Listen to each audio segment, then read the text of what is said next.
भगवते वासुदेवाय।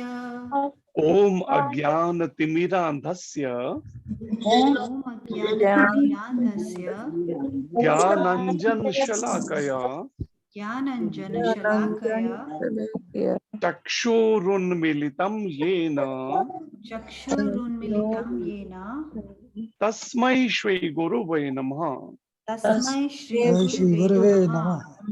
श्री चैतन्य मनोभीष्टं श्री चैतन्य चैतन्य मनोभीष्टं मनोभीष्टं स्थापितं येन भूतले स्थापितं येन भूतले स्वयं रूप कदामयं स्वयं रूप कदामयं ददाति स्वपदान्तिकम्। ददाति स्वपदान्तिकम्। इसका अनुवाद है, मैं घोर अज्ञान के अंधकार में उत्पन्न हुआ था और मेरे गुरु ने अपने ज्ञान रूपी प्रकाश से मेरी आंखें खोल दी। मैं उन्हें सादर नमस्कार करता हूँ। श्रील रूप गोस्वामी प्रभुपाद कब मुझे अपने चरण कमलों में शरण प्रदान करेंगे, जिन्होंने इस जगत में भगवान चैतन्य की इच्छा की पूर्ति के लिए प्रचार योजना अथवा प्रचार मिशन की स्थापना की है। आगे दोहराइए प्रार्थना। वंदे हम श्री गुरु वंदे हम श्री गुरु श्रीयुत पद कमलम श्रीयुत पद कमलं श्री गुरुम वैष्णवांश्च श्री गुरुन् वैष्णवांश्च श्री रूपम साग्र जातम श्री रूपम साग्र जातम सहगण रघुनाथान्वितम सहगण रघुनाथान्वितम तम सजीवम तम सजीवम साद्वैतम सावधूतम साद्वैतम सावधूतम परिजन सहितम परिजन सहितम श्री कृष्ण चैतन्य देवम श्री कृष्ण चैतन्य देवम श्री राधा कृष्ण पादान श्री राधा कृष्ण पादान सहगण ललिता सहगण ललिता श्री विशाखान्वितांश्च। श्री विशाखान्वितांश्च। इसका अनुवाद है, मैं अपने गुरु के चरण कमलों को तथा समस्त वैष्णवों के चरणों को नमस्कार करता हूँ। मैं श्रीला रूप गोस्वामी तथा उनके अग्रज तथा उनके बड़े भाई सनातन गोस्वामी एवं साथ ही रघुनाथ दास, रघुनाथ भट्ट, गोपाल भट्ट एवं श्रीला जीव गोस्वामी के चरण कमलों को सादर नमस्कार करता हूँ। ये चैतन्य महाप्रभु के प्रमुख 6 ये अनुयायी थे 500 वर्ष पहले, षड गोस्वामी, जिन्होंने वृंदावन में ब्रज मंडल में भगवान कृष्ण की लीला स्थलियों को प्रकट किया, कह सकते हैं दोबारा से, जो एक तरह से जंगल जैसा हो गया था, तो इनको भगवान की नित्य लीला होती हुई दिखती थी। इन्होंने वो स्थान फिर बताए कहां कहां भगवान कृष्ण ने कौन कौन सी लीला की है। मैं भगवान श्री कृष्ण चैतन्य तथा भगवान नित्यानंद, जो बलराम भगवान के अवतार हैं, नित्यानंद जी के साथ साथ अद्वैताचार्य, जो महाविष्णु भगवान के अवतार हैं, गदाधर पंडित, जो राधा जी का अवतार हैं, और श्रीवास ठाकुर, जो नारद जी का अवतार हैं, तथा अन्य पार्षदों को सादर प्रणाम करता हूं। मैं श्रीमती राधा रानी तथा श्री कृष्ण को श्री ललिता तथा श्री विशाखा सखियों सहित सादर नमस्कार करता हूं। आगे दोहराइए। हे कृष्ण करुणा सिंधु, हे कृष्ण करुणा सिंधु, दीन बंधो जगतपते, दीन बंधो जगतपते, गोपेश गोपिका कांत, गोपेश गोपिका कांत, राधा कांत नमोस्तुते। श्री राधा कांत नमोस्तुते। हे कृष्ण, आप दुखियों के सखा तथा सृष्टि के उद्गम हैं। आप गोपियों के स्वामी तथा राधा रानी के प्रेमी हैं। मैं आपको सादर प्रणाम करता हूं। आगे दोहराइए। तप्त कांचन गौरांगी, तप्त कांचन गौरांगी, श्री राधे वृंदावनेश्वरी, श्री राधे वृंदावनेश्वरी, वृषभानु सुते देवी, वृषभानुसुते देवी, प्रणमामि हरि प्रिये। प्रणमामि हरिप्रिये। मैं उन राधा रानी को प्रणाम करता हूँ जिनकी शारीरिक कांति पिघले सोने के सदृश है, जो वृंदावन की महारानी हैं। आप राजा वृषभानु की पुत्री हैं और भगवान श्री कृष्ण को अत्यंत प्रिय हैं। दोहराइए। वांछाए कल्पतरुभ्याश्च वाञ्छाय कल्पतरुभ्यश्च कृपा सिन्धुभय एव च कृपा सिन्धुभय एव च पतितानां पावनेभ्यो पतितानां पावनेभ्यो वैष्णवेभ्यो नमो नमः। वैष्णवेभ्यो नमो नमः। मैं भगवान के समस्त वैष्णव भक्तों को सादर नमस्कार करता हूँ। वे कल्प वृक्ष के समान सबों की इच्छाएं पूर्ण करने में समर्थ हैं तथा पतित जीवात्माओं के प्रति अत्यंत दयालु हैं। दोहराइए। श्री कृष्ण चैतन्य श्री कृष्ण चैतन्य प्रभु नित्यानंद प्रभु नित्यानंद श्री अद्वैत गदाधर श्री अद्वैत गदाधर श्रीवासादि गौर भक्त वृंद। श्रीवासादि गौर भक्त वृंद। सभी बोलिए हरे कृष्ण हरे कृष्ण हरे कृष्णा कृष्ण कृष्ण हरे हरे कृष्णा कृष्णा हरे हरे हरे राम हरे राम राम राम हरे हरे। राम राम हरे हरे। भगवान श्री कृष्ण की वाणी भगवत गीता की जय। जय श्री कृष्ण चंद्र भगवान की जय। जय श्री अर्जुन जी महाराज की जय। जय जगदगुरु श्रील प्रभुपाद महाराज की जय। जय श्री गुरु महाराज की जय। जय अनंत कोटि वैष्णव वृंद की जय। जय। निताई गौर प्रेमानंदे हरि हरि बोल। हरि हरि बोल। श्रीमद् भगवत गीता यथा रूप का सेकंड चैप्टर दूसरा अध्याय है और इस अध्याय का नाम या अध्याय का शीर्षक है गीता का सार और श्लोक संख्या है 57। सभी प्रयास कीजिए पीछे दोहराने का। यह जो सर्वत्र सभी जगह अनभिस्नेह अनभिस्नेह स्नेह शून्य स्नेह शून्य तथा उस तथा उस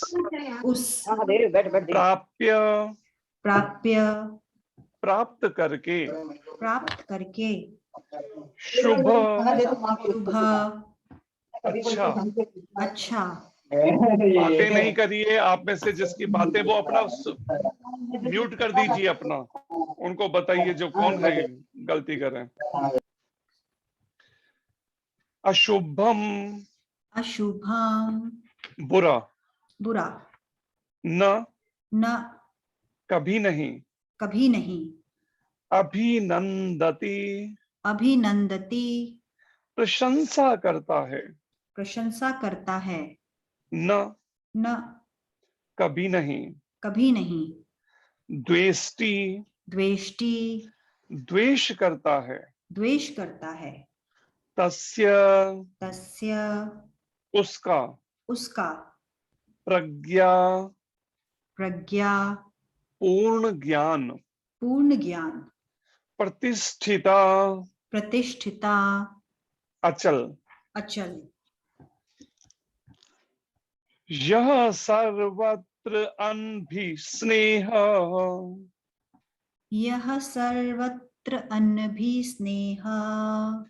तत्तत् प्राप्य शुभाशुभम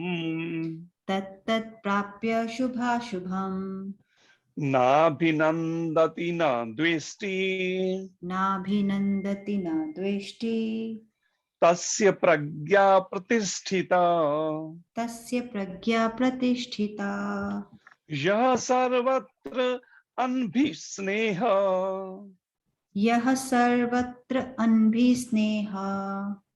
तत् तत् प्राप्य शुभाशुभम तत्तत् प्राप्य शुभाशुभम् नाभिनन्दति न द्वेष्टि नाभिनन्दति न द्वेष्टि तस्य प्रज्ञा प्रतिष्ठिता।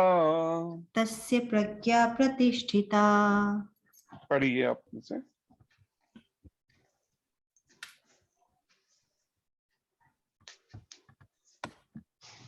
हरे कृष्णा प्रभु जी। हरे कृष्ण जी।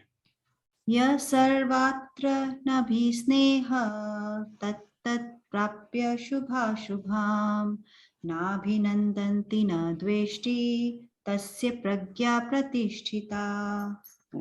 नाभिनन्दति, नंदन्ति नहीं है, नंदति। नाभिनन्दति न द्वेष्टि तस्य प्रज्ञा प्रतिष्ठिता। हरे कृष्णा प्रभु जी। हरे कृष्ण। कोई और भक्त पढ़ना चाहता है? हरे कृष्ण प्रभु जी। हरे कृष्ण जी। यह सर्वत्र अनिर्विष्णिः तत्तत् प्राय शुभाशुभं नाभिनन्दन्ति न द्वेष्टि तस्य प्रजा प्रतिष्ठता। हरे कृष्ण। हरे कृष्ण। तत् प्राप्य है, प्राय नहीं है, प्राप्य है। और नंदती है, नंदंती नहीं है, नंदती। दो ये। हरे कृष्णा प्रभु जी। हरे कृष्ण जी। जहाँ सर्वतंत्राणि भी स्नेह सतत प्राय शुभाशुभम नाभिनदन्ति न दृष्टि तस्य प्रज्ञा प्रतिष्ठिता। हरे कृष्ण। सर्वत्र, सब स्वतंत्र नहीं, सर्वत्र। और नंदती, नंदती सर्वत्र। और नीचे है नाभिनन्दति, नंदती। नंदति। हाँ, नंदती।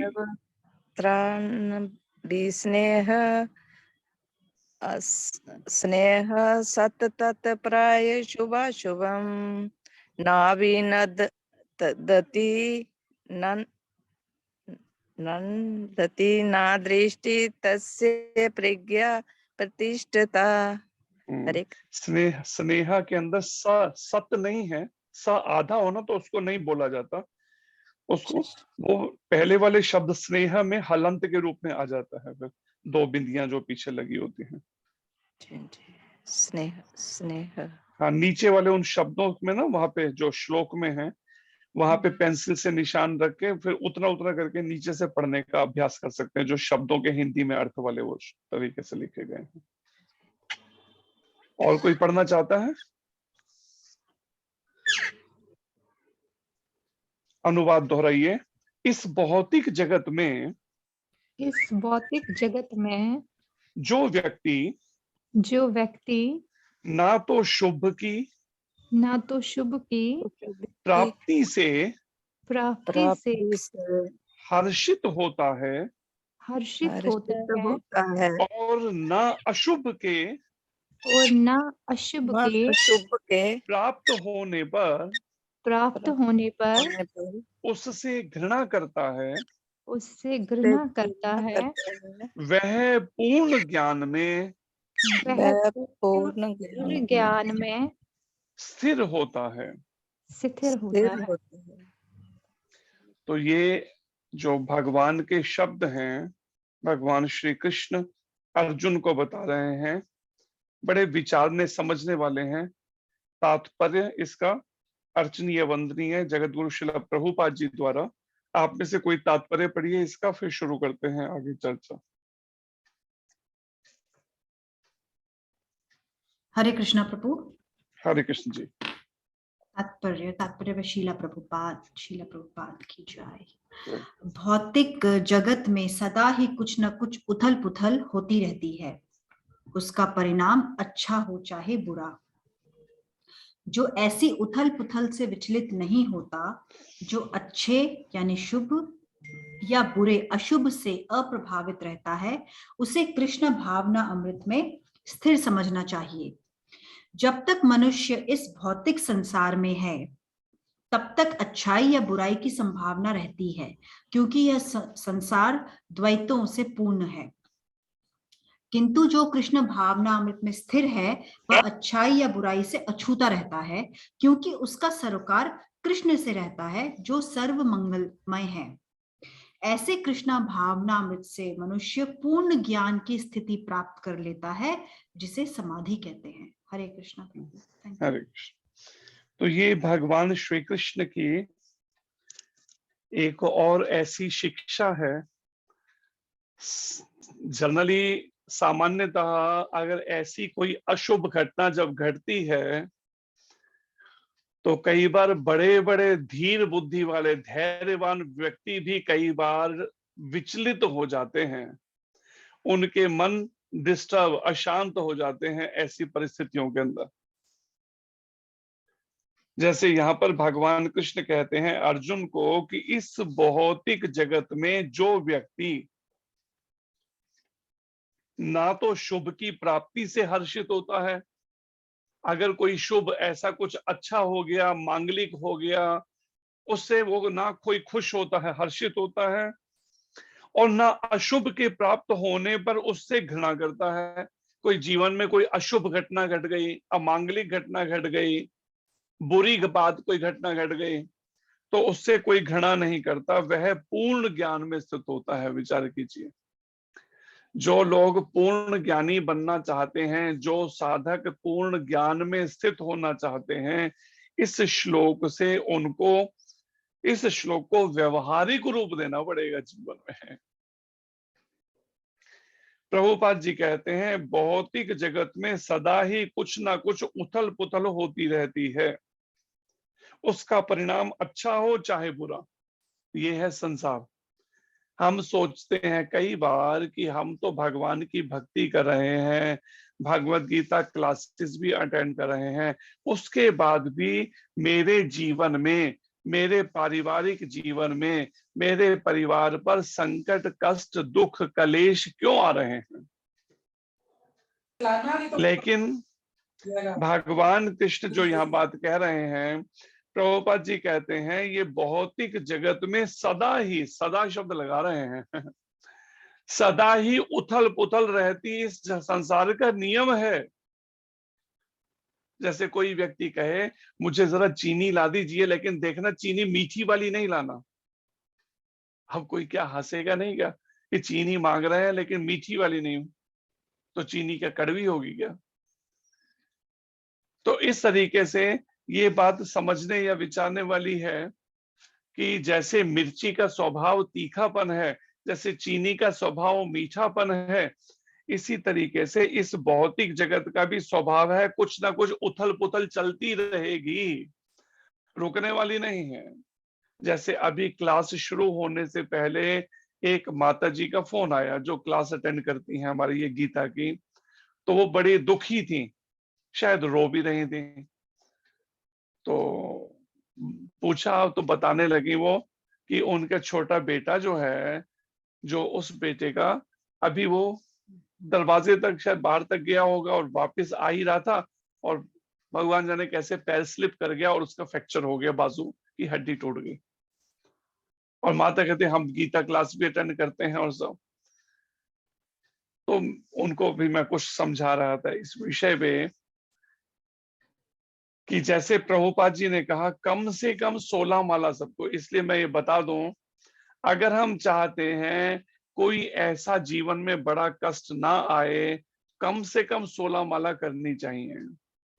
जानकर तो कोई पाप या अपराध नहीं करना चाहिए, पर अनजाने में या परिस्थितिवश अगर कोई कर्म होता है तो कम से कम 16 माला करनी चाहिए उसको। तो उन्होंने मेरे से प्रश्न किया 16 माला ही क्यों करनी चाहिए। तो हमने बताया उन्हें कि प्रभुपाद जी ने और चैतन्य महाप्रभु ने भी ये बात कही है कि जिसको एक ही जन्म में भगवत प्राप्ति करना चाहता है, भगवत धाम में जाना चाहता है, उसको मिनिमम 1 लाख जप करना चाहिए इस हरे कृष्ण मंत्र का। 1 लाख जप हो जाता है 64 माला के अंदर। एक बार मंत्र बोलने में 16 भगवान के नाम होते हैं। हरे कृष्ण कृष्ण कृष्ण हरे हरे, हरे राम राम राम हरे हरे। ये 16 नाम हो गए। हरे जो है वो भगवान की आनंद देने वाली शक्ति, आह्लादनी शक्ति, भगवान की मुख्य शक्ति जो सारे आध्यात्मिक जगत का संचालन देखती हैं, उन श्रीमती राधा रानी के लिए संबोधन है। और कृष्ण और राम ये स्वयं भगवान कृष्ण के लिए है मंत्र में, ये दोनों बीज मंत्र हैं। कृष्ण शब्द का अर्थ है सर्वाकर्षक और राम शब्द का अर्थ है समस्त सुख के आनंद के भंडार, और व्यक्ति सुख ही चाहता है। तो चैतन्य महाप्रभु ने कहा कि 1 लाख जब 64 माला, प्रभुपाद जी ने भी 1 लाख जब भी बोला जब अमेरिका पहुंचे तो, लेकिन जो भक्त शुरू में जुड़े थे अंग्रेज लोग, वो कहते प्रभुपाद हमसे 64 माला नहीं हो सकेंगी, अभी हमें और भी काम करने, इतनी माला नहीं हो सकेंगी, तो आप कुछ कम बता दीजिए। तो प्रभुपाद अच्छा ऐसा करो 48 माला करो। कहते ये भी बहुत ज्यादा है। प्रभुपाद अच्छा 32 करो, आधी कर दें, 32 करो। कहते ये भी नहीं हो पा, और कम करते हैं। तो प्रभुपाद अच्छा 16 करो, 1/4 कर दिया अपने ऊपर भार लेकर। कम से कम 64, ज्यादा कम से कम 16, ज्यादा तो चैत्र नहीं करे कोई। जैसे हम उधमपुर मंदिर में एक माता जी रहती हैं, छोटी उम्र की हैं, 25 साल की होंगी शायद। तो एक दिन कोई काम से जब बुलाया महाराज जी ने रात को, तो हम भी थे रूम में, तो महाराज जी ने उससे पूछा कि कितनी माला हो रही हैं, तो बड़ी हम्बली कहती है, विनम्रता से कहती है आज की तो हो गई महाराज जी। तो महाराज ने पूछा कितनी हो गई, कहती 192 माला। मतलब हर रोज वो अपनी सेवाओं के अलावा 192 माला जप करती है। मतलब 3 लाख जब 64 3 बार करो तो 192 हो जाती है, 192 राउंड 100। तो ये बात विचारने वाले, जिसको वास्तव में मन बना लिया हो भगवत प्राप्ति इसी जन्म में करनी है, तो उसको तो मेहनत करनी पड़ेगी। एक और माता से मैं मंदिर की बात कर रहा था, तो मैंने कहा भाई कितनी माला होती हैं, कहती 128 माला, मतलब 64 2 बार। और जो अभी दुखी हो रही थी, हमसे बात कर रही थी, तो वो अभी 16 तो क्या, अभी शायद 1 आध माला करती होंगी, वो भी नहीं करती, वैसे करती हैं जब। तो कहती मैं गायत्री का जप करती हूँ, गायत्री परिवार से जुड़ी हुई हूँ, तो गायत्री का जो करती हूँ, बीच में थोड़ा सा ये कर लेते, लेकिन गायत्री का जप। तो हमने बताया फिर उनको कि गायत्री का जप जो है, वेदों में वर्णन है, गायत्री का जप केवल ब्राह्मण के लिए है। जब तक ब्राह्मण के स्तर तक कोई उन्नति नहीं कर जाता, तब तक उसे गायत्री के जप के लिए शास्त्र में अनुमति नहीं है। ओम से शुरू होने वाले मंत्र या गायत्री मंत्र के लिए अगर हम शुद्धि अशुद्धि का पालन नहीं करते ठीक से, और ऐसे में अगर गायत्री का जप करेंगे, तो परिणाम में उसका दोष तो लगेगा भाई। गायत्री माता जो है, उनको बड़ी पवित्रता के साथ आसन पे बैठ के स्नान करने के बाद तो कहीं गायत्री का जप होता है। अशुद्ध अवस्था में नहीं होता, मलिन वस्त्रों में नहीं होता, जो हमारे रात के पहने हुए वस्त्र हैं, बिस्तर पे बैठ के गायत्री का जप नहीं होता, चलते फिरते गायत्री का जप नहीं होता, जूते पहन के गायत्री का जप नहीं होता, लेदर का कोई सामान पास में हो तो जप नहीं होता, शरीर पे पहना हुआ हो तो। ऐसे बहुत सारे नियम। ठीक से कुल्ला नहीं किया तो अन्न खाने के बाद 16 बार कुल्ला करना होता है। मैंने उस माता को कहा, मैंने कहा कभी फोन करना मेरे को, जरा आपको बताऊंगा गायत्री के जप के लिए कितने नियम होते हैं। हम जो पालन करने का प्रयास करते हैं, 3 बार गायत्री जब हमें मिली त्रिकाल संध्या के लिए, तो उसके लिए क्या नियम होते हैं। आचमन बकायदा करना होता है, आचमन करके उसके बाद गायत्री शुरू की जाती है, पूरा शुद्धिकरण करके मंत्र के द्वारा कोई अशुद्धि न रह जाए। ओम अपवित्रो पवित्रो वा सर्वसाम तो या स्मृत पुंडरीकाक्षम भय अभयंतर शुचि। और फिर आचमन के साथ उसके बाद में गायत्री का करना होता है। अब शुद्धि अशुद्धि का अगर हम पालन नहीं करते, और अन्न खाने के बाद 16 बार कुल्ला करने पे मुख शुद्धि बताई गई है। अब विचार कीजिए, आप सब में से कितने हैं जो 16 बार कुल्ला करते हैं अन्न खाने के बाद। कुछ भी खाने के बाद 16 बार कुल्ला करना चाहिए। अगर कभी कुछ और लेते हैं, नहीं अगर 16 बार तो 8 बार, अन्न के बाद तो 16 बार करना पड़ेगा। फलाहार के बाद भले अगर आप 16 बार नहीं कर, आलस करते हैं तो 8 बार कर ले, पर अन्न के बाद तो 16 बार करना पड़ेगा। फिर तो सभी 16 बार करें तो ज्यादा। इस तरह से हाथ धोने के भी विधान है। टॉयलेट के बाद में फिर लेफ्ट हैंड को 10 बार साबुन से धोया जाता है, अकेले एक ही हाथ को। फिर दोनों हाथों को 7 बार साबुन से, मतलब टोटल 17 बार हाथ धो के फिर 12 बार कुल्ला करना होता है। फिर स्नान करना होता है, बिना स्नान किए नहीं होगा अगर हम टॉयलेट जाते हैं। तो इस तरह से कितने सारे, तो और उसके बाद हम गायत्री का जब अगर करेंगे तो गायत्री माता कैसे खुश होंगी। तो वो बात कर रहे, मैंने कहा आप करना, कहते हैं हाँ मैं करती हूँ, फोन किस समय करूं। तो ये बातें विचारने वाली हैं। जब शास्त्र कह रहा है जब कि ये भौतिक जगत का स्वभाव है कि यहाँ कुछ ना कुछ उथल पुथल होती रहेगी, आप कितने भी सावधान क्यों ना रहें। भगवान वेद व्यास जी ने 5000 साल पहले बता दिया, बोल दिया शास्त्र में, पदम पदम यद विपदाम। पदम पदम मतलब कदम कदम पर, यद विपदाम कोई विपदा कोई संकट तैयार खड़ा हुआ है इस भौतिक जगत में। अगर आप नहीं चाहते संकटों को भोगना, कष्टों को, तो कोई बात नहीं, आप भक्ति करके भगवत धाम चले जाइए ना, वहां पे कोई संकट नहीं आएगा, आपको कोई कष्ट नहीं आएगा, कोई कलेश नहीं होगा। लेकिन हमारा मोह क्या होगा, उस मोह का, जो मेरा मोह फंस गया इस संसार में, परिवार में, पत्नी में, पति में, बच्चों में, घर में, अब वो मेरे मोह का क्या होगा। अब वो मोह कैसे छोड़ दूं। मैंने इतनी मेहनत से बैंक बैलेंस बनाया, उसमें 1 करोड़ रुपए, 50 लाख रुपए या 2 करोड़, जितना भी, जो भी इकट्ठा किया जिसने जितना भी, तो उस बैंक बैलेंस का क्या होगा। वो तो मुझे भोगना है ना अभी, और परिणाम भोगने में परिणाम क्या होगा।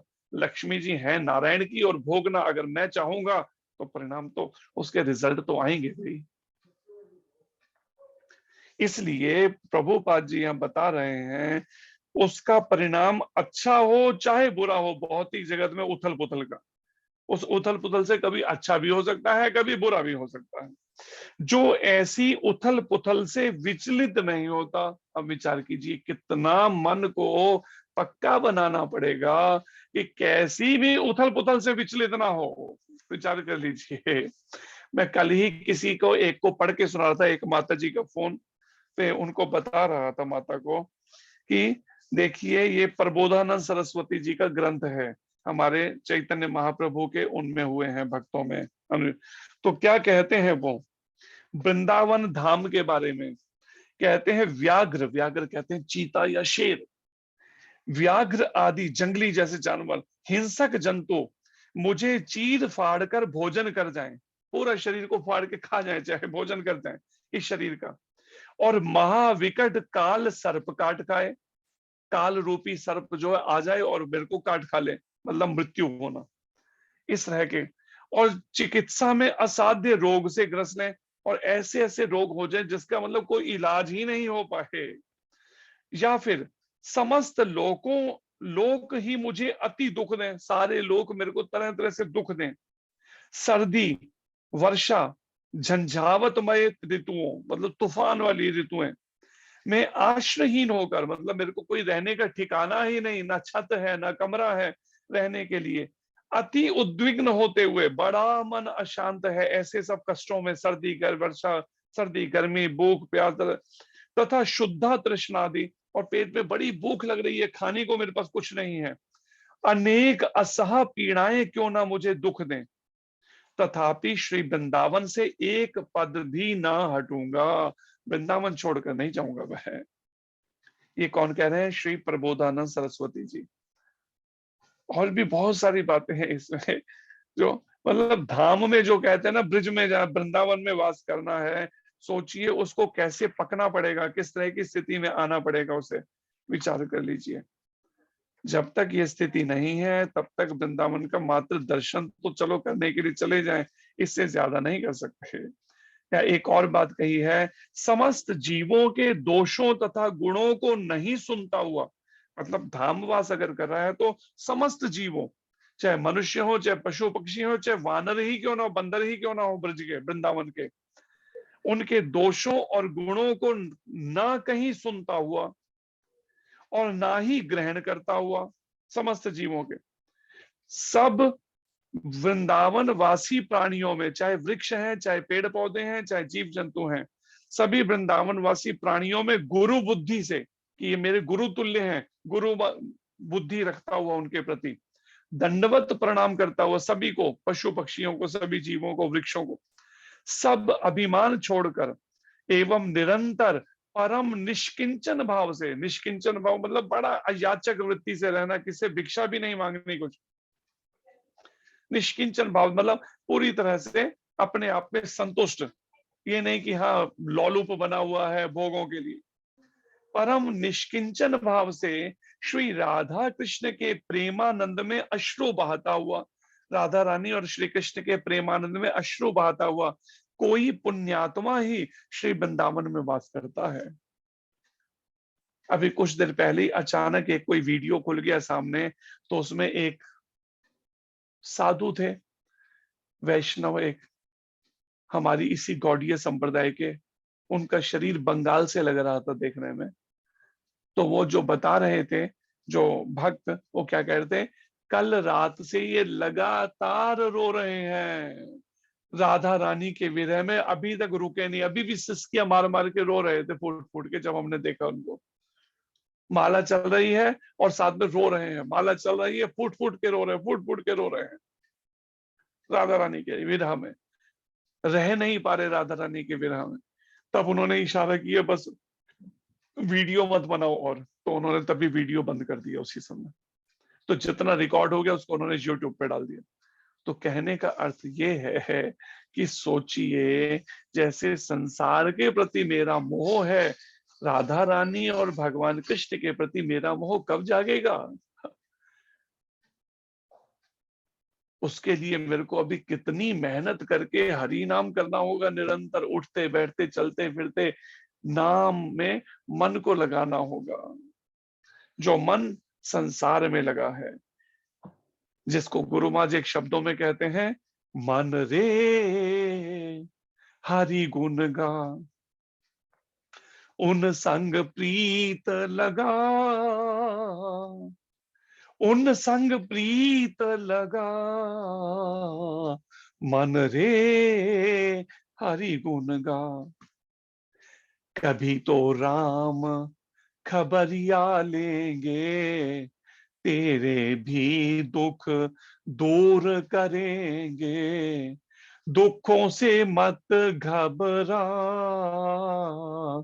मन रे हरि गुण गा, मन रे हरि गुण गा। जिनकी कृपा से अमर भई मीरा, जिनकी कृपा से अमर भई मीरा, नाम उजागर कर गई मीरा, उन संग प्रीत लगा,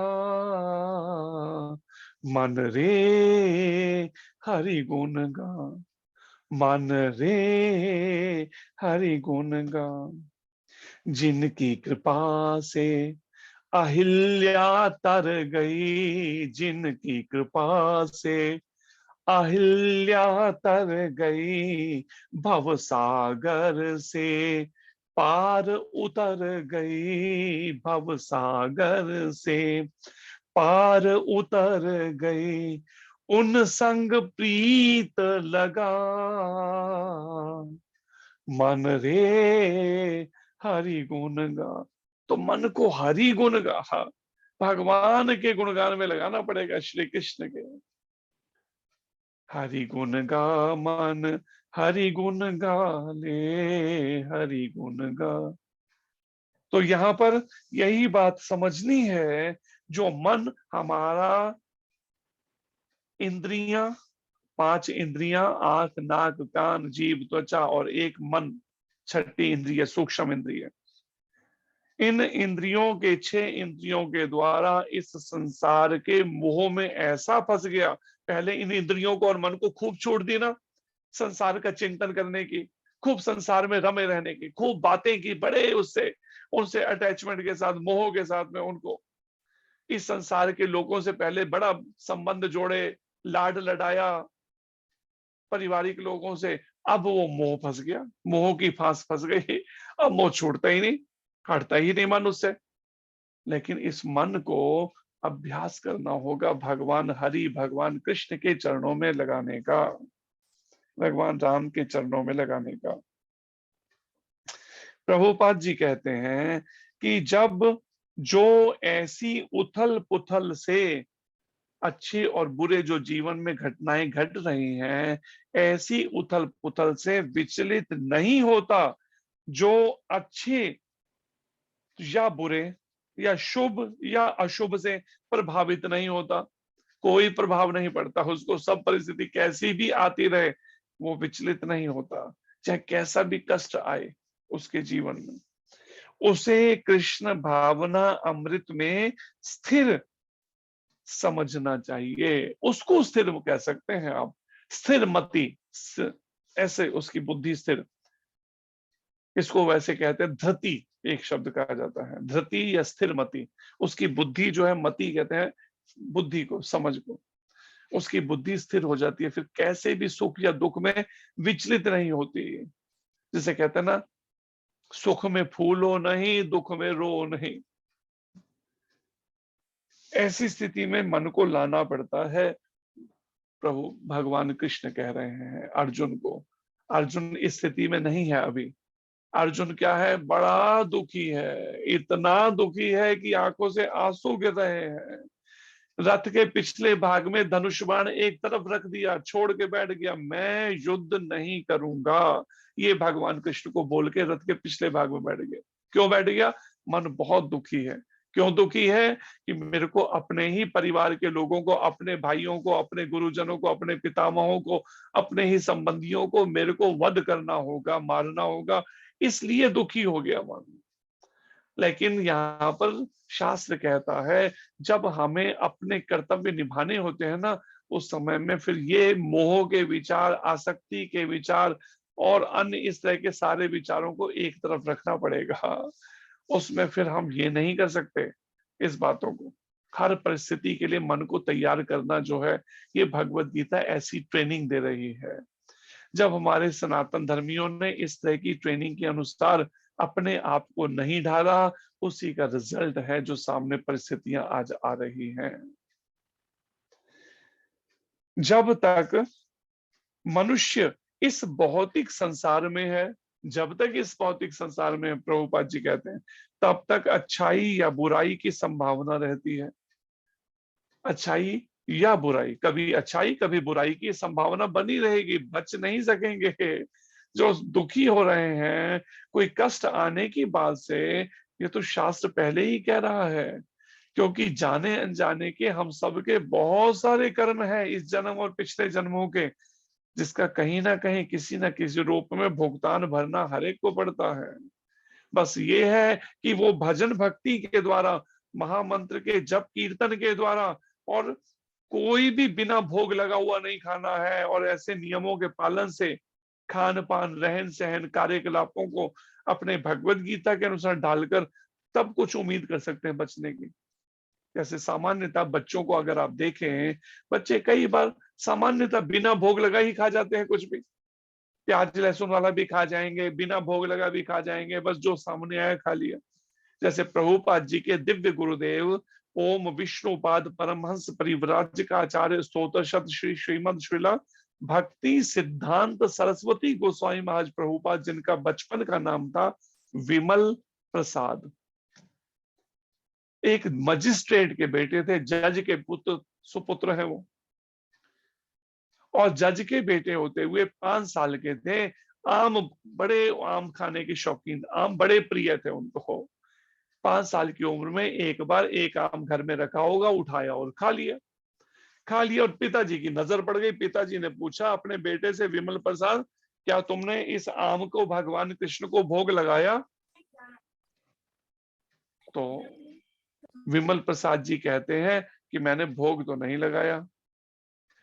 तो उनके पिता कहते हैं, जो मजिस्ट्रेट थे, जो जगन्नाथ मंदिर उड़ीसा में, जगन्नाथपुरी में जगन्नाथ मंदिर के अध्यक्ष भी थे, जगन्नाथ मंदिर से लगभग 1.5 किलोमीटर की दूरी पे आज भी वो घर है, लेकिन वहां मंदिर बना दिया गया।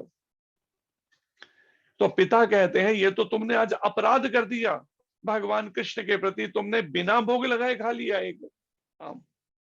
पिताजी की बात उस 5 साल के बच्चे को ऐसी मन में लग गई, उसी समय उनको लगा मैंने तो अपराध कर दिया भगवान कृष्ण के प्रति। कि मैंने बिना भोग लगाए आम खा लिया, इसलिए आज मैं संकल्प करता हूं इस पाप के, इस अपराध के प्रायश्चित के लिए अब पूरे जीवन में दोबारा मैं कभी आम नहीं खाऊंगा। 5 साल के बच्चे का संकल्प कितना पक्का कि जीवन में फिर आम नहीं खाए उन्होंने होल लाइफ में। विचार कीजिए, अब विचार कीजिए, हम कहते हैं ना क्या कर दिया, कितनी सारी चीजें बिना भोग लगे हमने खा ली, जो पेड़ पौधों से आई हैं। उन पेड़ पौधों में भी आत्मा है और उन्होंने हमारे खाने के लिए नहीं उगाई थी वो चीजें, पेड़ पौधों पे लगी थी, वो लगी थी भगवान कृष्ण और राधा रानी के लिए, उनको भोग लगने के लिए। और भगवान चित्रपट के रूप में, फोटो के रूप में भी, मूर्ति के रूप में भोग स्वीकार करते हैं, तो उनको पहले भोग लगना चाहिए था, फिर प्रसाद में रूप में खाना चाहिए था। और प्याज लहसुन का, चाय कॉफी का भोग या मांस मछली अंडे का भोग नहीं लगता, शराब का भोग नहीं। तो ऐसे में जो चीजें बिना भोग लगे अगर हम खा गए, उसका रिएक्शन कहाँ जाएगा, विचार कीजिए। ये तो इसी जन्म की बात कर रहे हैं, पिछले जन्मों का तो अभी क्या क्या हो कर्म मालूम, लेकिन हम पिछले जन्मों का फिर नाम जप के काट काट काट सकते हैं। लेकिन अभी जो हम जानबूझ के कर रहे हैं या, तो उसके लिए तो फिर कर्म का फल आएगा ना। तो इसलिए उन माता जी को विचार करना चाहिए जो फोन कर रही थी, कितना सावधान रहना होगा खुद भी और बच्चे को भी सिखाना होगा, ट्रेनिंग देनी होगी, बिना भोग लगा कुछ नहीं खाना अगर चाहते हैं जीवन में कष्ट नहीं आए। फ्रैक्चर हो गया बाजू का बच्चे को, तो ये विचार करना होगा। यहाँ पे प्रभुपाद जी समझा रहे हैं कि ऐसे में क्योंकि यह संसार द्वैत अथवा द्वंद्वों से पूर्ण है, यहाँ पर हमेशा द्वैत कहते हैं भेदभाव, दो चीजें, मतलब द्वैत कहते हैं दो, अद्वैत कहते हैं एक। द्वैत क्या है, मेरा तेरा, ये सब जो है दो है। हमारे मन में ये विचार भरे रहते हैं, ये मेरा है, ये तेरा है। इसलिए मेरे खबरदार, मेरी जमीन पे पैर भी रखा तो मेरे कदम पे कब्जा करने की कोशिश की मेरी जगह पे। ये मेरा तेरा की जो बुद्धि है ना, ये बुद्धि, ये द्वंद जो है, इसी के कारण से अच्छाई बुराई जीवन में आती ही रहती है। किसी ने अभी चंद हमें फोन किया कुछ 1 दिन पहले या दो, कहते कि मेरे कुछ दुश्मन बन गए हैं। मेरे को पूरी बात उनकी याद नहीं, कुछ उन्होंने बात बताई थी, कहते दुश्मन खड़े हो गए मेरे। मैंने कहा क्या ऐसा किया था जो दुश्मन बन गए? तो उन्होंने कोई बात बताई कि जी परिवार में ऐसी कोई बात, मतलब वो बिना कारण के, कहते मैं बड़ा सीधा सा, मैंने कोई से झगड़ा भी मोल नहीं, पर वो दुश्मन बन गए मेरे कोई बातों को लेके। कहते शरीफ को हर कोई वो करता है, बदमाशों को कोई बोले। तो मैंने कहा आज टाइम ऐसा, क्या करें, कलयुग के प्रभाव से गुंडे बदमाशों का ही टाइम शुरू होता जा रहा है, बढ़ता जा रहा है कलयुग के प्रभाव से। अगर हम बचना चाहते हैं ऐसे प्रभाव से, तो फिर भक्ति करके भगवान के धाम में चले जाओ ना। किसने कहा भक्ति ना करके यहीं पड़े रहो भाई? लेकिन नहीं, थोड़ी देर में भाग गया वो।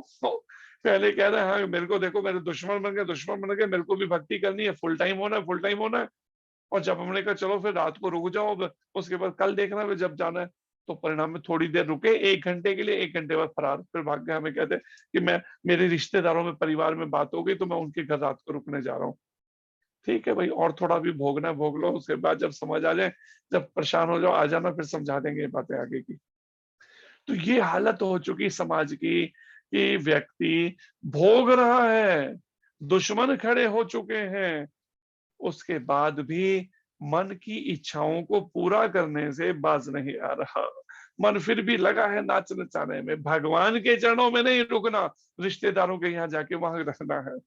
जो प्याज लहसुन वाले भी खाते होंगे, सामान्यता आम बात है, घर घर में चलता है। और भोग लगने की तो बोल जाइए, कोई विरले ही परिवार है जो भोग लगाते हैं, वो अन्न खाना मंजूर है, तो क्या कर सकते हैं। और फिर हम कहते हैं कष्ट भी नहीं आने चाहिए, तो ये दोनों बातें नहीं होती ना। आपको एक हाथ में लड्डू भी चाहिए और एक हाथ में भगवान भी चाहिए।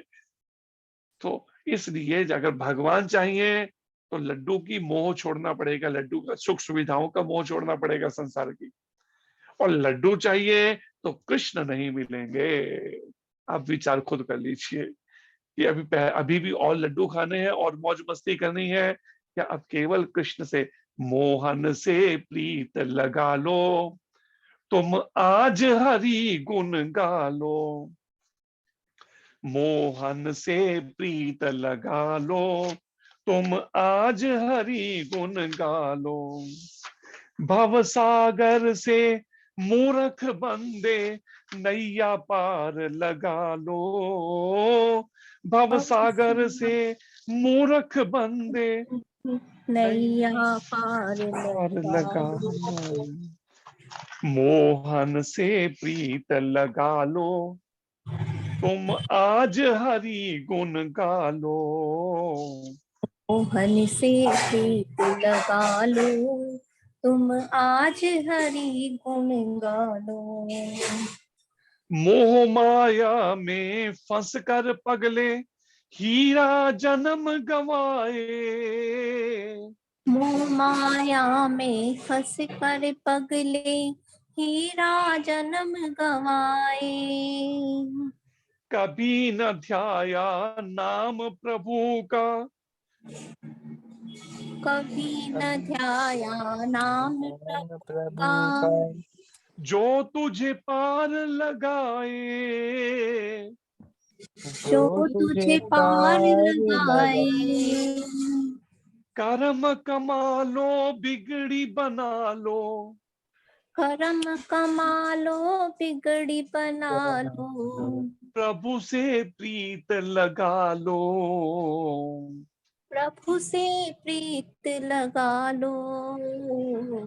मोहन से प्रीत लगा लो। तुम आज हरि गुण गा लो। मोहन से प्रीत लगा लो। तुम आज हरि गुण गा लो। कभी न जाए मंदिर में तो। कभी न जाए मंदिर में तो। कभी न राम ध्याया। कभी न राम ध्याया।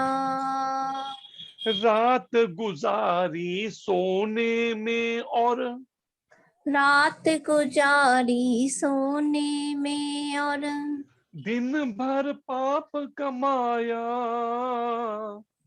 दिन भर पाप कमाया। उसको ध्या लो हरि गुण गा लो। उसको ध्यालो हरि गुण गा लो। जीवन ज्योत जगा लो। जीवन जो जीवन लो। ज्योत जगा लो।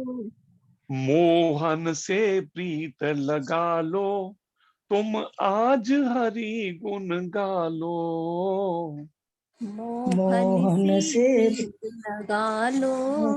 तुम आज हरि गुण गा लो। छोड़ के ये संसार जो झूठा। छोड़ दिए संसार जो झूठा। हरि चरणों में जाए। हरि चरणों में जाए। कटे 84 उसकी और वो। कटे 84 उसकी और वो। हरि के दर्शन पाए। हरि के दर्शन पाए। कर्म कमा लो हरि गुण गा लो। कर्म कमा लो हरि गुण गा लो। श्याम को शीश झुका लो। शाम को शीश झुका लो। मोहन से प्रीत लगा लो। तुम आज हरि गुण गा लो। मोहन से प्रीत लगा लो। तुम आज हरि गुण गा लो। भव सागर से मूर्ख बंदे नैया पार लगा लो। भव भव सागर के मूर्ख बंदे नैया पार लगा लो। मोहन से प्रीत लगा लो। तुम आज हरि गुण गा लो। मोहन से प्रीत लगा लो। तुम आज हरि गुण गालो। अब कोई कहे ना प्रीत कैसी होती है, जैसे इस शरीर से कितनी प्रीति है। सुबह से लेके रात तक इस शरीर के आराम के लिए, इस शरीर के रख रखाव के लिए कितनी समय देते हैं हम जरा। लगभग समय इस शरीर के लिए लगता है। सुबह से शुरू होती है इस शरीर की सेवा होनी और रात तक सेवा चलती है। उसके बाद भी स्लीपिंग पिल्स या गोलियां खानी पड़ती है उसमें, बीमार कई तरह की। बताइए, इतना ध्यान अगर कृष्ण का रखना शुरू कर दे तो कब के कृष्ण मिल जाए। कितना ध्यान इस शरीर का, सुबह से लेके रात तक केवल शरीर और शरीर की सुविधाओं की चिंता। शरीर को इसको ये देना है, इसको ये सुविधा, कुछ बैंक बैलेंस, कुछ पैसा हो जाए, कुछ इसके लिए शरीर, बस हर समय शरीर। शरीर से हटा तो परिवार, मैं मेरा, बस इसी में ही समय खत्म होता था। तो इसलिए गुरु महाराज कहते हैं इस संसार से अगर छूटना चाहते हो, प्रभुपाद जी कहते हैं ये संसार द्वंद्वों से भरा हुआ है। यहाँ पे अच्छाई है तो बुराई भी है, अच्छा है तो बुरा भी, लाभ के साथ हानि भी, जय के साथ पराजय भी, सुख के साथ दुख, दिन के साथ रात, हर एक के साथ इस तरह की द्वंद्व है दो। एक जैसा केवल सुख दुख नाम की कोई चीज नहीं, तो वो तो केवल भगवत धाम वैकुंठ लोकों में ही हो सकता है, गोलोक धाम में भगवान के। कोई चाहता है बस मेरे को परमानेंट वाला सुख चाहिए, मेरे को ये वाला नहीं थोड़ी थोड़ी देर वाला सुख, तो फिर करे भक्ति ना, भक्ति करके जय धाम में, कौन मना कर रहा है। लेकिन भजन भी नहीं करना, माला भी नहीं करनी, मन नहीं करता माला करने को, और सुख भी सुख चाहिए, केवल दुख नहीं चाहिए। कितने बुद्धिमान हो गए हम, देखो। कितने बुद्धिमान हैं कि मतलब मेहनत भी नहीं करना चाहते, थोड़ा भी तपना नहीं चाहते, जीव पे थोड़ा संयम नहीं करना चाहते। एक माता हमें कहती है, नहीं शादियों में तो खाना पड़ता है ना, रिश्तेदारी निभानी है ना। आप नहीं समझेंगे प्रभु जी, शादियों में तो खाना पड़ता है ना। दूसरों का खाओ, गंद जाके जूठा खाओ, और वहां शादियों का हलवाइयों का बना, बिना नहाए हुए बना रहे, बीड़ियां फूकते हुए खाओ उनका, और उसके बाद नरक में जाओ। फिर शादी कहती, मेरे को कहती है शादियों का तो खाना पड़ता है ना, अब रिश्तेदारी निभानी है। आप नहीं समझ पाएंगे। आप जब अपनी बदमाशी करनी हो मन की उस माता को, कहती आप नहीं समझ पाएंगे, मतलब आपको नहीं समझ आएंगे हमारी बातें। बड़ी बुद्धिमान, आप ही तो बुद्धिमान रहेंगे एक संसार में, तभी तो 84 के चक्कर खत्म नहीं हो रहा। आप नहीं समझ पाएंगे हमारी बातें। तो प्रभुपाद जी कहते हैं, किंतु जो कृष्ण भावना अमृत में स्थिर है, जिसको स्थिर कृष्ण भावना में स्थिर मतलब अब पक चुका है, पक्का हो गया है, अब उसको विचलित नहीं आप कर सकते। वो इधर उधर का आप लाख कोशिश करो, नहीं खाएगा तो नहीं खाएगा कहीं का अन्न, फिर ब्रह्म मुहूर्त में नहीं सोएगा तो नहीं फिर सोएगा, ब्रह्म मुहूर्त और संध्या काल में बस। जो पक्का स्थिर हो चुका है कृष्ण के लिए, कृष्ण भावना में ही 24 घंटे के सारे कार्य करेगा। अब कोई भी बदमाशी नहीं, कोई भी मनमर्जी नहीं, कोई भी पाप या अपराध शास्त्र से हटकर नहीं करेगा, गीता से हटकर। उसे कहते स्थिर, कृष्ण भावना में स्थिर हो गया। वह अच्छाई बुराई से अछूता रहता है, और उसका मन इतना पक्का हो जाता है, परिस्थितियां आती रहेंगी, उसके मन को प्रभावित नहीं कर पाती। अब इसका कोई कहे जी एग्जाम्पल क्या है, उदाहरण क्या है, ऐसा कैसे हो सकता है दुख भी आए और किसी के मन को प्रभावित ना करे।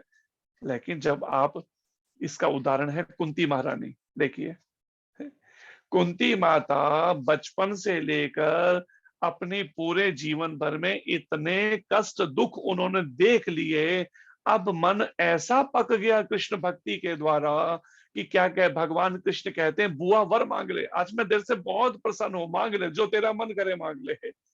भगवान कृष्ण ने एक बार कहा, तो बुआ क्या कहती है, कुंती माता कहती है, हे प्रभु अगर आप मुझे कुछ देना चाहते हैं तो मुझे ये वरदान दीजिए, मेरे जीवन में सदैव संकट ही आते रहे। है बताइए, अब आप कहते हैं दुख नहीं आने चाहिए, कष्ट नहीं आने चाहिए मेरे पे, मेरे परिवार, यहाँ कुंती माता क्या कर रही है ऐसे की। तो भगवान ने कहा कुंती माता को, भाई बुआ मांग क्या रही है, बचपन से तूने कष्टी तो भोगे, छोटी उम्र में पति का देहांत हो गया, उसके बाद तेरे बेटों को कितना को जुए में इस तरह से छल के द्वारा जुआ में बैठाया गया उनको, और फिर परिणाम में 12 वर्ष के वनवास में डाल दिया गया, फिर 1 साल का अज्ञातवास, फिर उसके बाद महाभारत का युद्ध। अब हस्तिनापुर का राज्य जब मिला, तेरा बेटा जो है अब राजपाट बेटे राज सिंहासन पे है, पूरी दुनिया का राज्य, तो अब तू कहती फिर दुख मांग रही है।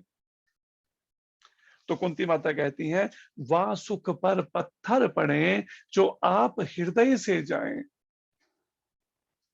मुझे ऐसा सुख नहीं चाहिए कि आज मेरे बेटों को जैसे ही हस्तिनापुर का सारे विश्व का साम्राज्य भोगने को मिला और आप कहते हैं अच्छा मैं चलता हूँ, अब मैं चलता हूँ द्वारिका के लिए, बहुत महीने हो गए, बहुत समय हो गया, द्वारिका वासी इंतजार कर रहे हैं, बहाने से आप अब जाने की तैयारी कर रहे हैं।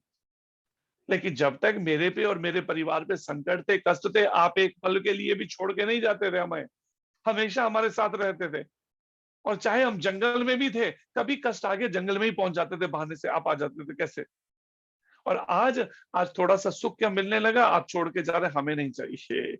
वह सुख पे पत्थर पड़े जो आप हृदय से जाएं, वह दुख की बलिहारी जो पल पल नाम जपाए। ऐसा है, दुख ही मुझे सब बलिहारी है मेरे को प्रिय, कि कम से कम हर समय आपका नाम और आप हमारे अनुसार, आपका नाम हमारी जीभ पे रहता था और नाम लेते ही आप आ जाते थे। ऐसा शुद्ध हृदय था इन पांचों पांडवों का, द्रौपदी माता, कुंती महारानी का। विचार कीजिए,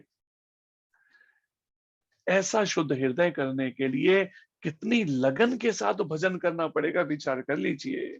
आखिर में प्रभुपाद जी कहते हैं, क्योंकि उसका सरोकार कृष्ण से रहता है। किसका सरोकार?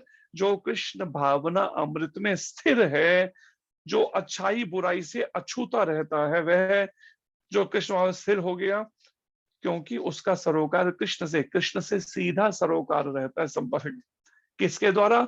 उनके नाम जप के द्वारा। उनके जैसे एक कमरे में 10 लोग सो रहे हैं, आपने एक का नाम लिया, किसी एक का, तो वो अकेला ही उठ के आएगा, बाकी 9 नहीं उठने वाले, क्योंकि एक ही उठेगा जिसका नाम लिया। ऐसे ही जब हम हरे कृष्ण मंत्र बोलते हैं, तो भगवान कृष्ण का ध्यान हमारी ओर खींचेगा ही, वो हमारी ओर देखेंगे ही हम क्या कर रहे हैं। हमें लग रहा है कि कृष्ण में नहीं देख रहे, या ये खाली हमारे मन का मैलापन है। वो हृदय में परमात्मा रूप में बैठे हैं, नाम लेते ही जीभ से उनका ध्यान हमारी तरफ जाता है। लेकिन जो हम गड़बड़ करेंगे उस पर भी तो ध्यान जाता है ना, ये क्यों भूल जाते हैं। कोई कहे जी अगर हम कर रहे हैं तो कोई कष्ट नहीं आए, तो देखो हम दूसरे सारे बिना भोग लगा हुआ खाना, ब्रह्म मुहूर्त में सोना, संध्या काल में मौज मस्ती करना, ये सब चीजें भी तो बंद करनी पड़ेंगी ना। अगर हमने ये चीजें बंद नहीं, और भी बहुत सारी, तो मैं भी एक दो बातें कुछ गिना रहा हूँ। तो ऐसे में अगर वो सब नहीं छोड़ेंगे, जब ठीक करेंगे अपनी दिनचर्या को और सब तरीका, खान पान, रहन सहन का, कार्यकलाप, अपने काम, तो परिणाम में कृष्ण कृपा पूर्ण कैसे होगी? थोड़ी थोड़ी होगी, पूर्ण कैसे होगी? फिर ऐसे में विचार कीजिए। क्योंकि ये संसार तो भगवान कहते हैं, भगवान ने तो सुदामा जी के भी कर्म नहीं काटे हैं। कहा उस समय रुक्मणी माता ने कि प्रभु जब इतना ही बड़ा आपका गुरुकुल का आपका साथी है, ये मित्र है गुरुकुल का, तो इतना कष्ट भोग रहा है, घर में खाने को अन्न का दान नहीं, इसका कष्ट काट क्यों नहीं देते? मैं कुछ नहीं कर सकता, इसके अपने कर्म है और ये विधान मेरा जो बना हुआ है, जैसा कर्म करेगा वैसा फल देगा भगवान।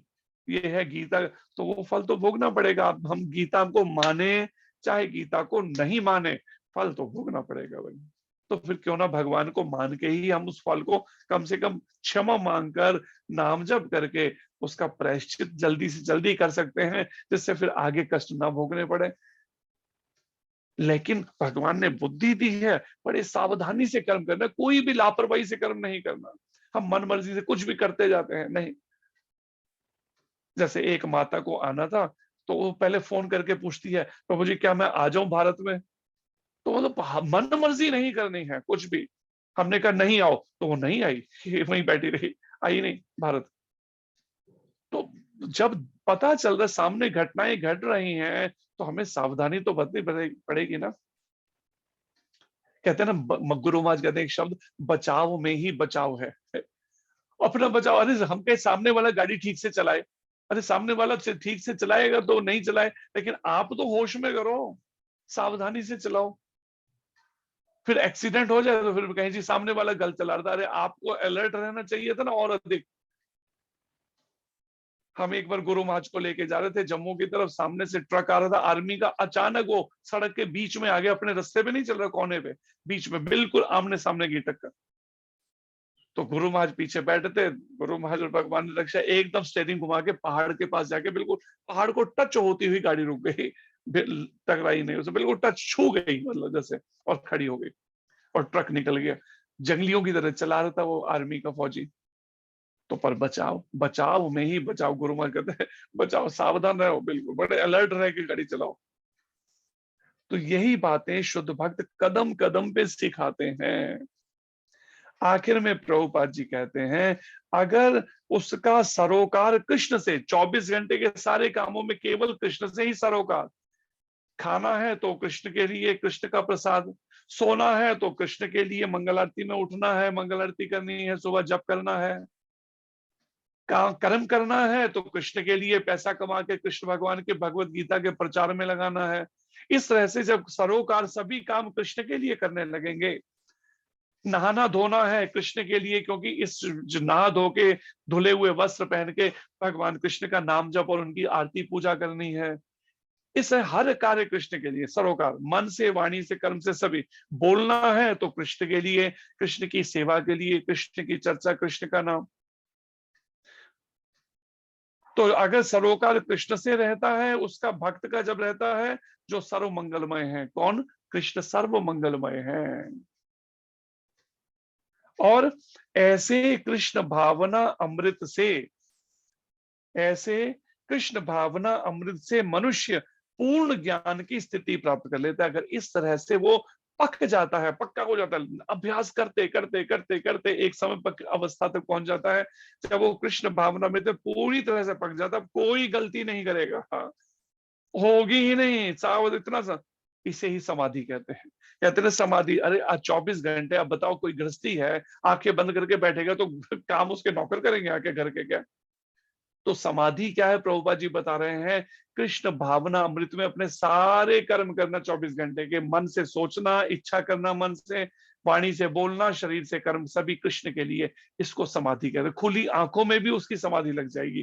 जैसे षड गोस्वामी जिनके भी नाम बोल रहे थे 500 साल पहले, चैतन्य महाप्रभु के अनुयायी शिला रूप गोस्वामी, शिला सनातन गोस्वामी, शिला रघुनाथ भट्ट गोस्वामी, शिला रघुनाथ दास गोस्वामी, शिला जीव गोस्वामी, शिला गोपाल भट्ट गोस्वामी, ऐसे ऐसे बड़े बड़े परिवारों से थे कि एक प्राइम मिनिस्टर था बंगाल का, प्रधानमंत्री था, दूसरा फाइनेंस मिनिस्टर था, वित्त मंत्री, सारे धन का सारा हिसाब बंगाल में मुगलों के समय का। फिर था एक दक्षिण भारत के अंदर श्रीरंगम के मंदिर के पुजारी का बेटा, हेड पुजारी का एक बेटा। ऐसे ऐसे परिवारों से थे ये हमारे आचार्यगण, षड गोस्वामी। इनको खुली आंखों से कृष्ण दिखते थे। राधा रानी 500 साल पहले लीलाएं उनकी दिखती थी, जो हुई थी 5000 साल पहले, जो आज भी चल रही है, लेकिन हमारी आंखों में मोतियाबिंद हो गया ना। इसलिए प्रभुपाद जी एक उसमें कहते हैं अपने शिक्षा अमृत के अंदर, तुम लोग ना अंधे हो, मुझे दिखता है, तुम अंधे हो, तुम्हें नहीं दिखता। कृष्ण जो है सब जगह मेरे को दिख रहे हैं, तुम्हें नहीं दिख रहे, क्योंकि तुम्हारी आंखों में मोतियाबिंद हो गया है, तुम अंधे हो गए हो। तुम मेरे पास आओ, मैं तुम्हारा ऑपरेशन करूंगा, और फिर तुम भी कृष्ण दिखने लगेंगे। ये प्रभुपाद जी शिक्षा।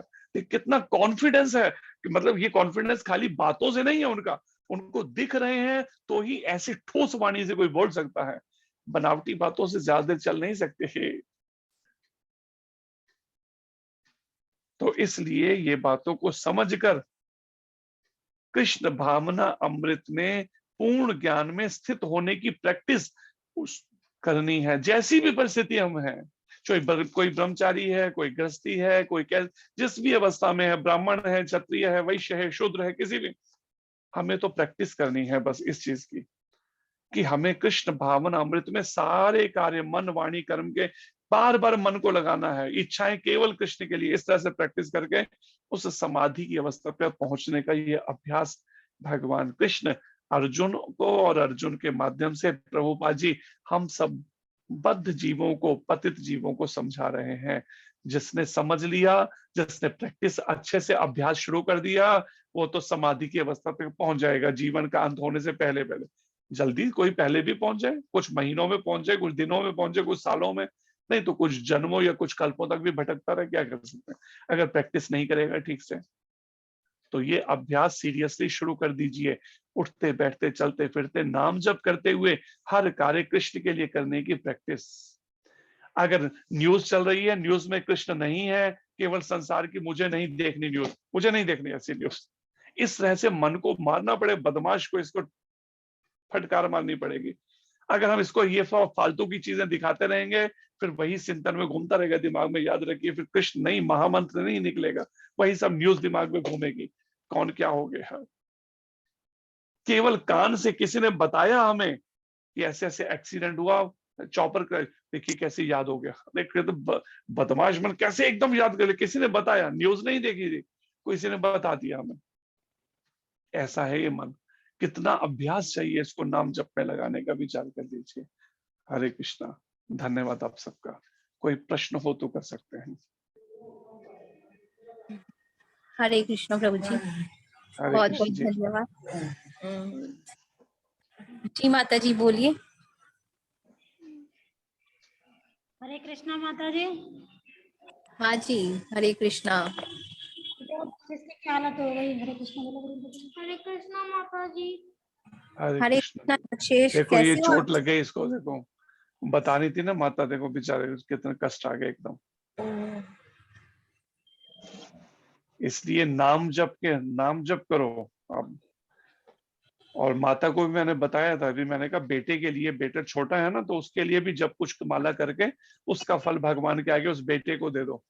उस नाम जप का 2 माला 4 माला जो भी कर सको एक्स्ट्रा, अपने लिए 16 माला करो और उनके लिए भी कुछ जो कर सको वो बेटे को फल, कि माता का ये फर्ज होता है जब अरे तक बच्चा प्रभु कुछ जी, ये बड़ा ना भी हो क्या जाए। करता है, स्कूल जाता है ना तो कन्हैया जी जी को गोपाल जी को, लड्डू गोपाल को नहलाएगा, पोशाक हाँ बदल हाँ देगा। मैं बोलूंगी बाबू वूलन की पहना दो, ये क्यों कॉटन की पहना दी?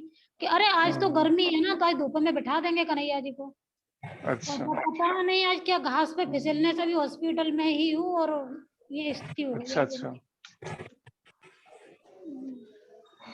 भगवान से कोई भी जाने अनजाने के कर्म हो ना, क्षमा मांगने के लिए बेटे को भी बताओ। जाने तो अनजाने में हमसे क्या, बहुत सारे कर्म हो जाते हैं जो हम नहीं जानते, हम भूल जाते हैं, लेकिन क्या करें, कर्मों भगवान ने विधान ही ऐसा सृष्टि का बनाया है। अब मैंने तो आपका ही ज्ञान अपना लिया, हो सकता है इससे भी बड़ी गिरह आनी हो।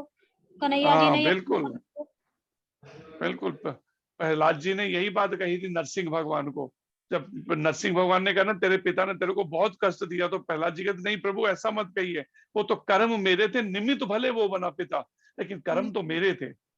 ये भक्त की ऐसी सोच होती है कि कोई बड़ा कष्ट आना था, लेकिन भगवान ने बहुत थोड़े में कष्ट से बचा लिया है, टाल दिया। मन को लेकिन समझाना हो कैसे भी समझा लो ना, कि पॉजिटिव ही सोच लो, नेगेटिव सोचने से तो कोई फायदा होता नहीं है। बिल्कुल ठीक बात है, बिल्कुल। हरे कृष्णा इसलिए प्रभु जी। हरे कृष्ण जी, हरे कृष्ण। और कोई प्रश्न हो किसी को तो देखिए, ये शिक्षा है। देखो बेटे को ऐसा कष्ट, ये हमें ये खाली उसको कष्ट नहीं है, हमें भी शिक्षा देने के लिए है। अगर हम सावधान नहीं हुए तो भगवान बता रहे तुम भी तैयार हो जाओ, ये मत कहना बाद में मेरे को बताया नहीं, सावधान नहीं किया।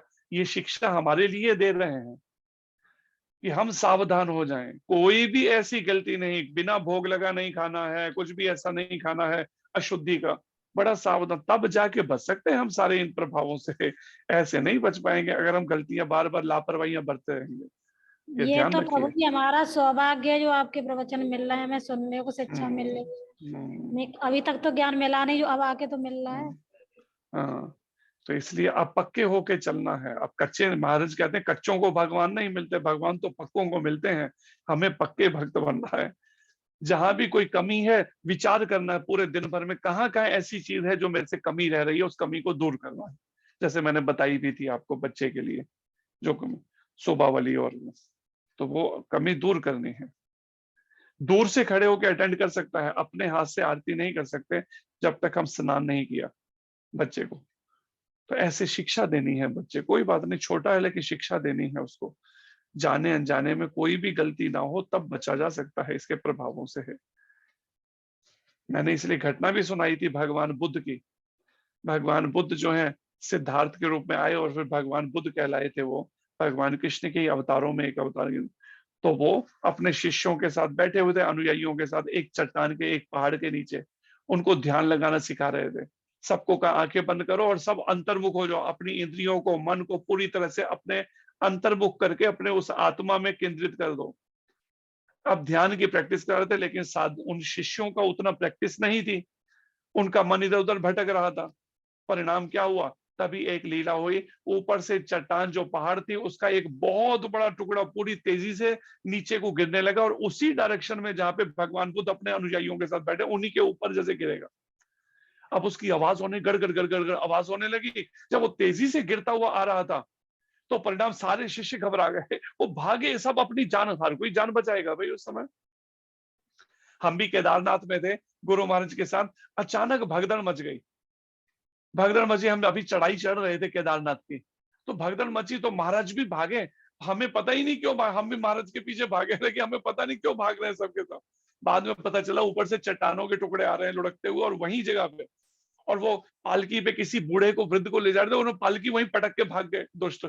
वो बेचारा बूढ़ा वहीं बैठ के, भगवान ने कैसे रक्षा करनी, कुछ पालकी के आगे से निकल के पत्थर, कुछ पीछे से, वो पालकी बच गई और वो व्यक्ति बच गए, बूढ़े व्यक्ति। देखिए कैसी रक्षा शिव जी की। तो इसलिए इस बात को सावधान। तो वही भगवान बुद्ध ने जब शिष्य उठ के भागे, भगवान बुद्ध को बोला भी नहीं कि ऊपर से चट्टाने आ रही है, अपनी जान बचाने को भाग के छुप गए और देखने लगे। वहां से चट्टान का एक रास्ते में बीच में एक बड़ी चट्टान के टुकड़े से टकराई, वो बड़ी गिरती हुई जो लुढ़क रही थी, उसके कई सारे टुकड़े हो गए। और जब सारे टुकड़े नीचे आने लगे, सब दूर से देख रहे हैं, छुप गए जो छुप गए। देख रहे हैं क्या, भगवान बुद्ध जहां बैठे थे नेत्र बंद के, वैसे ही शांत मुद्रा में उनके कुछ आगे से टुकड़े निकल गए, कुछ पीछे से। एक भी कंकड़ भगवान बुद्ध को नहीं टकराया। विचार कीजिए, इतने बड़े टुकड़े के कई टुकड़े हो गए। जब सब निकल गए टुकड़े, तब शिष्य जब निकल के आए, तब भगवान बुद्ध ने नेत्र खोले और उन्होंने कहा, अगर आप पूरी तरह से आपका मन भगवान के चरणों में केंद्रित है, आत्मा परमात्मा के उसमें, भगवान कृष्ण, तो परिणाम में इस सृष्टि की कोई एक सुई भी हमें छुपो नहीं कर पाएगी। तो यही प्रैक्टिस करनी है, भगवान कृष्ण के चरणों में मन को लगाने का अभ्यास है। ये 16 शब्द का हरे कृष्ण कृष्ण कृष्ण हरे हरे, हरे राम राम राम हरे हरे, ये मंत्र का निरंतर, जब भी जीभ खाली है जप बंद नहीं करना है। जब काम की बात है करो, काम की बात खत्म हो जप शुरू कर दो। बेकार में कार्टून फिल्म वीडियो देखते रहना, मूवीज देखते रहना, या ऐसे बेकार में खेल कर, वो सबसे समय नष्ट नहीं करना है, बेकार के इनमें खेलने और इन सब में। तो फिर तब जाके भगवान की रक्षा कवच पूरी तरह से मिल पाता है। हरे कृष्णा। कोई प्रश्न नहीं किसी को? जी प्रभु जी, कोई नहीं है प्रश्न। मेरे पीछे दोहराइए सभी।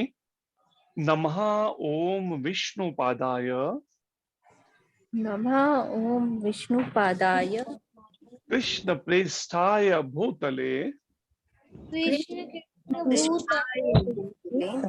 श्रीमते नव योगेंद्र श्रीमते नव योगेंद्र गोस्वामिन इति नामिने, गोस्वामी इति नामिने, नमस्ते प्रभुपाद देवे, नमस्ते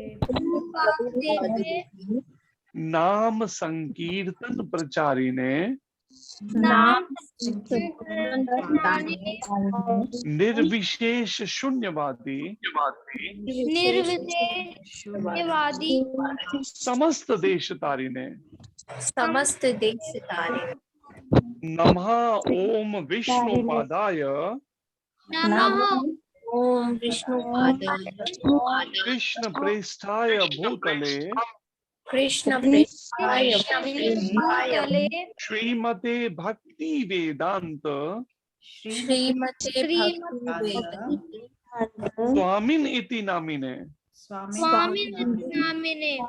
नमस्ते सरस्वती देवे, नमस्ते सरस्वती देवे, गौरवाणी प्रचारिणे, गौरवाणी प्रचारिणे, निर्विशेष शून्यवादी,